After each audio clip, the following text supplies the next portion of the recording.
بسم اللہ الرحمن الرحیم۔ شروع کرتا ہوں اللہ کے پاک نام سے جو بہت بڑا مہربان نہایت رحم والا ہے۔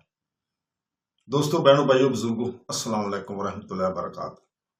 آج ہم بیان کر رہے ہیں حضرت لوط علیہ السلام کی عورتوں کی پوشیدہ گناہ۔ حضرت لوط علیہ السلام کی قوم کا قصہ قرآن کریم میں مذکور سب سے زیادہ جذباتی اور تنبیہ سے بھرپور کہانیوں میں سے ایک ہے۔ حضرت لوط علیہ السلام کو اللہ تعالیٰ کی طرف سے ایک ایسی قوم کی رہنمائی کے لیے بھیجا گیا تھا جو بے حیائی، بے شرمی اور اللہ تعالیٰ کے احکام سے سرکشی میں ملوث ہو چکی تھی۔ ان کا معاشرہ کھلم کھلا ایسے گناہوں پر عمل پیرا تھا جو اس سے پہلے کسی قوم نے سر عام نہیں کیے تھے۔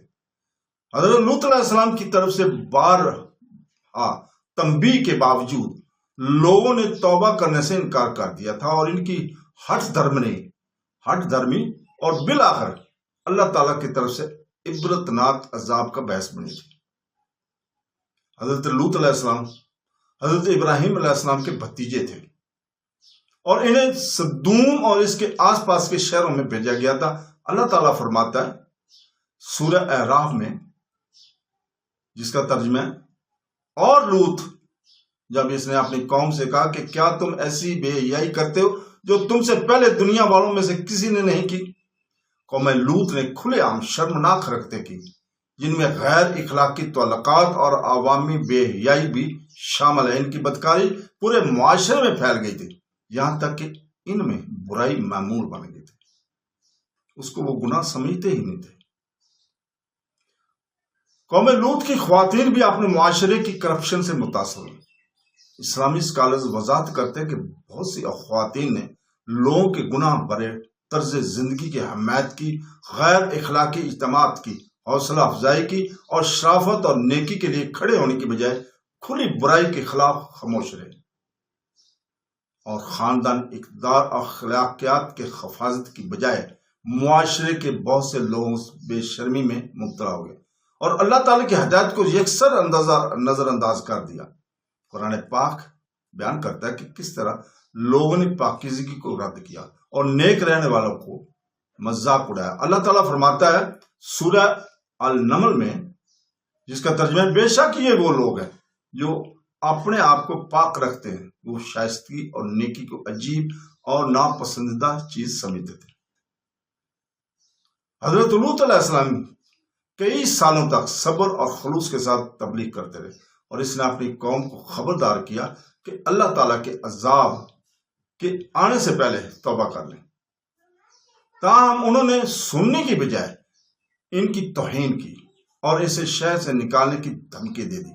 ان کے دل گناہ اور تکبر سے سخت ہو چکے تھے، یہاں تک کہ جب مہمان حضرت لوط علیہ السلام کی عبادت کرتے تھے تو بدنوان لوگ برے ارادوں کے ساتھ ان کے گھر کی طرف دوڑتے تھے۔ اللہ تعالیٰ نے اس دل دہلا دینے والے واقعے کو سورہ ہود اور سورہ الحجر میں بیان کیا۔ وہ مہمان دراصل اللہ تعالیٰ کی طرف سے خوبصورت مردوں کی شکل میں بھیجے گئے فرشتے تھے۔ حضرت لوط علیہ السلام پریشان ہو گئے کیونکہ وہ اپنی قوم کے برے ارادوں کو جانتے تھے۔ مہمانوں تک رسائی کا مطالبہ کرتے ہوئے اس کے گھر کے باہر بھیڑ جمع ہوئی۔ یہ جب بھیڑ لوط علیہ السلام نے ان سے اللہ تعالیٰ سے ڈرنے اور ذلت امیز کاموں سے بچنے کی التجا کی، لیکن انہوں نے ہر انتباہ کو نظر انداز کیا۔ اللہ تعالیٰ فرماتا ہے سورہ ہود میں، جس کا ترجمہ ہے، انہوں نے کہا کہ تم جانتے ہو کہ تمہاری بیٹیوں کے بارے میں ہمارا کوئی دعویٰ نہیں ہے اور تم جانتے ہو کہ ہم کیا چاہتے ہیں۔ یہ آیت بتاتی ہے کہ لوگ کس قدر کھلم کھلا باغی اور بے شرم ہو چکے تھے۔ اسی وقت فرشتوں نے اپنی اصلیت ظاہر کر دی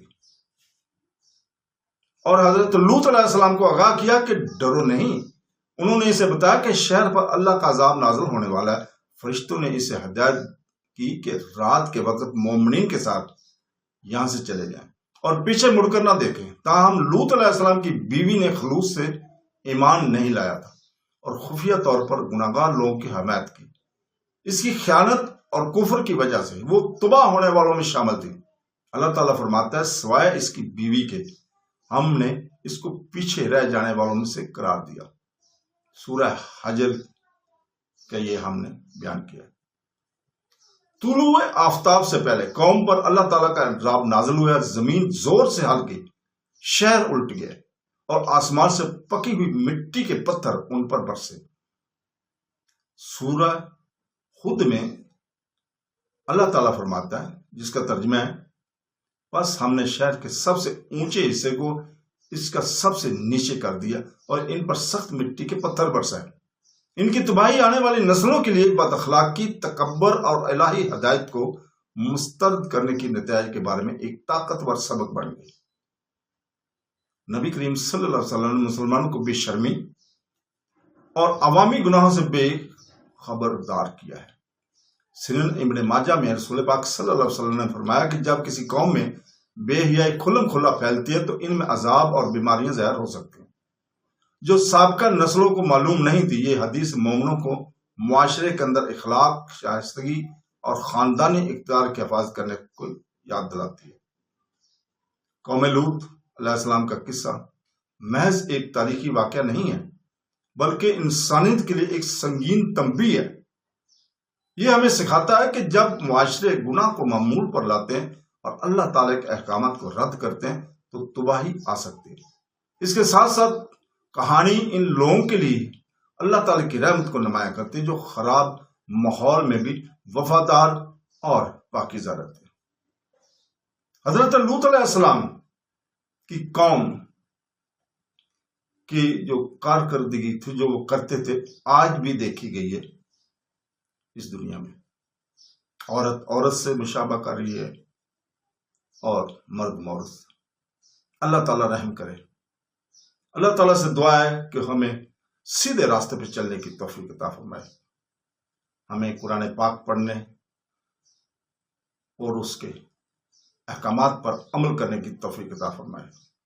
اللہ تعالیٰ ہمیں قرآن پاک کے بعد حضور پاک صلی اللہ علیہ وسلم کی حدیث مبارکہ کو پڑھنے، سمجھنے اور ان کی ہدایات پر عمل کرنے کی توفیق عطا فرمائے۔